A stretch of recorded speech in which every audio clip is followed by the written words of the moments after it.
At kaugnay po sa mga napapatay kasunod ng kampanya kontra droga, makakapanayam natin si Police Senior Superintendent Albert Ignatius Ferro, ang hepe po ng Anti-Illegal Drugs Group. Magandang umaga po, sir. Hi ma'am, magandang umaga din po sa iyo at sa mga tagapakinig. Sir, napansin po namin na napakarami po ngayong sumusuko na sinasabing lulong daw sila sa droga o sila po ay tulak ng droga. Paano po ba napapasuko itong mga taong ito, sir? Ano po ba yung pagkakaiba? Bakit ngayon napakarami po ng mga sumusuko? Sa tingin ko, ma'am, is yung ating mahal na Pangulo have stated his guidance to all the Filipino na makipagtulungan. And having said that, sa tingin ko talaga ay sumusunod sa gusto mangyari ng ating mahal na Pangulo na linisin at linisin na ang ating sa pinagpawal na ito. Okay, sir. Napansin din po namin na tila napakarami ring insidente ng umano'y nanlalaban yung suspect tapos pagkatapos ay mapapatay ng mga pulis. Pakipaliwanag po sa amin, paano po ba yung protocol kapag ganito po ang insidente? Actually, ma'am, we follow the police operational procedure wherein ang last resort po natin is yung self-defense ng paggamit ng aming issued firearm. At yun po ay alinsunod din sa mga nakatakdang human rights protocol na hindi naman basta po kami bumabaril pag hindi talaga endangered yung life and life namin. Kaya yung pong mga nagbabatikos tungkol sa alleged summary execution or whatever, ay sila po hindi nakakatulong. Bagkus parang kinukonsente nila yung mga kriminal na maging protektado. Okay, sir, kapag kunyari, halimbawa, nanlaban ng isang suspect, kunyari, ng agaw ng baril, dapat po ba pinapatay na kaagad? Paano po ba, sir, ang protocol dito? Hindi po ba dapat parang i-immobilize mo muna yung kung babarilin mo man siya, hindi naman siguro yung fatal na pagbaril. Kumbaga, pwede naman siguro barilin lang sa ibang mga parte ng katawan. Tama po ba, sir? Yun po ay ating sisiyasatin kung sila po ay nagkaroon ng abuse of abuse ng discretion. Kasi yan naman po talaga kung mamamatay ka na, kailangan din i-depensa mo yung sarili mo. Not necessarily na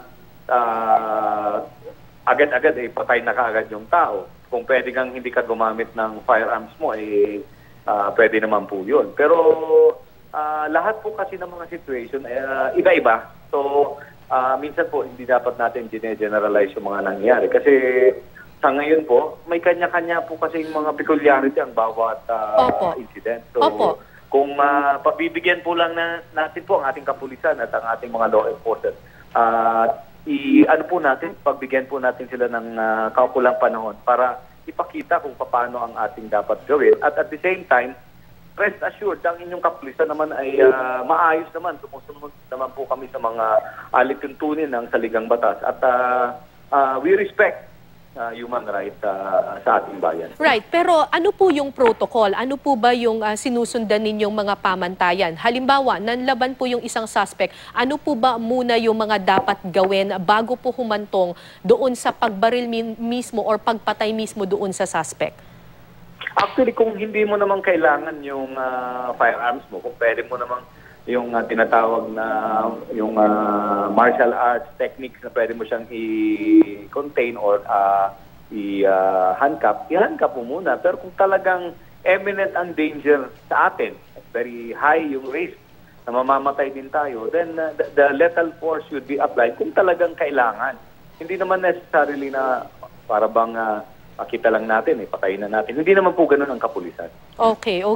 Minsan din po, sir, kasi nagko-cover din kami ng mga ganyang insidente na nahuhuli ng pulis. Ano po ba yung tamang protocol? Kasi minsan po may nakikita kaming mga suspect na ang pagkaka-handcuff sa kanila ay nasa harapan. Imbis na nandoon sa likod ng kanilang katawan. Kasi syempre kung nasa harapan po yung kamay, well, 'di ba mas maiisip natin na mas madaling makapang-agaw umano ng armas ito kumpara kapag nasa likod yung pagkaka-handcuff sa kanya. Ang pagkakaalam ko, ma'am, is sa likod talaga dapat nilalagay yung handcuff. Opo. Ngayon we will look into the matter on how the authorized and handcuffing technique na hindi nila ina-apply, then they will be subjected to investigation and proper disciplinary action will be taken against this law enforcer na mali yung kanilang sinusunod na pag-handcuff ng tao. Okay, okay. Paano naman po, sir, yung ilang mga insidente na wala namang dalang armas pero napatay pa rin? Actually, ma'am, may tinatawag tayong Internal Affairs Service ng kapulisan. Any incident that is highly questionable, motu proprio, meaning iniimbestigahan na kaagad yan. Hindi na kailangan maghantay na yung media or yung mga tao magsuplong. Pag nakita po yan ng PNP na medyo highly questionable yung kanilang action, ay iniimbestiga naman po kaagad yan. So right now po, sir, ano po ang bilang ng mga pulis na iniimbestigahan ngayon dahil dito sa mga napatay na suspect na nanlaban umano at nangagaw ng armas? Actually, ma'am, ako po ay isang National Support Unit ng PNP, Anti-Illegal Drugs Group. Wala po ako talagang actual na data about that kasi hindi po saklaw ng aking unit yung mag-imbestiga sa mga pulis na yan. Ipaubaya po natin sa mga concerned units ng PNP like the Internal Affairs Service to give you the exact data. But for now, if you give me time, I could probably make a research and ask or the concerned unit to give you the exact figures or what are their actions that they are undertaking as of this time. Para mabigyan ko po kayo ng kaukulang maayos na sagot. Okay, sir.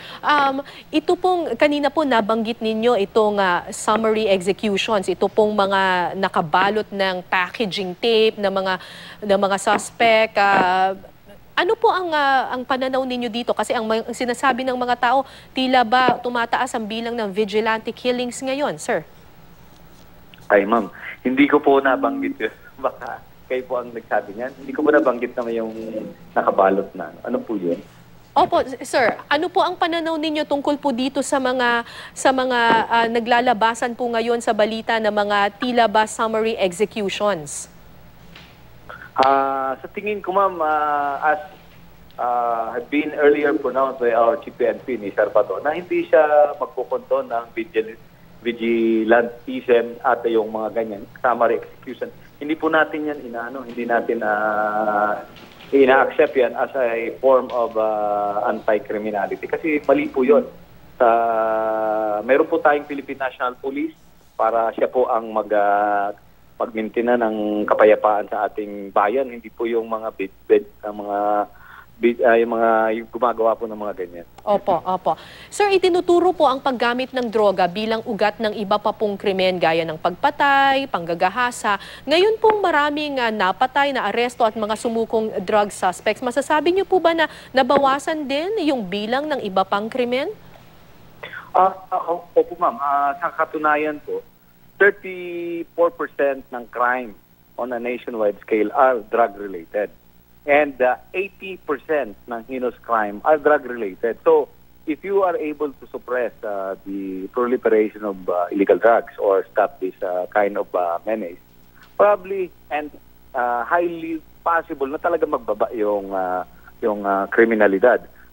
Nung ako po ay provincial director ng Compostela Valley Province, that was 18 days ago, nung marami at matibay yung aming one-time, big-time, lambat-sibat operation that was focused on illegal drugs, ay bumaba po yung focus crime ko.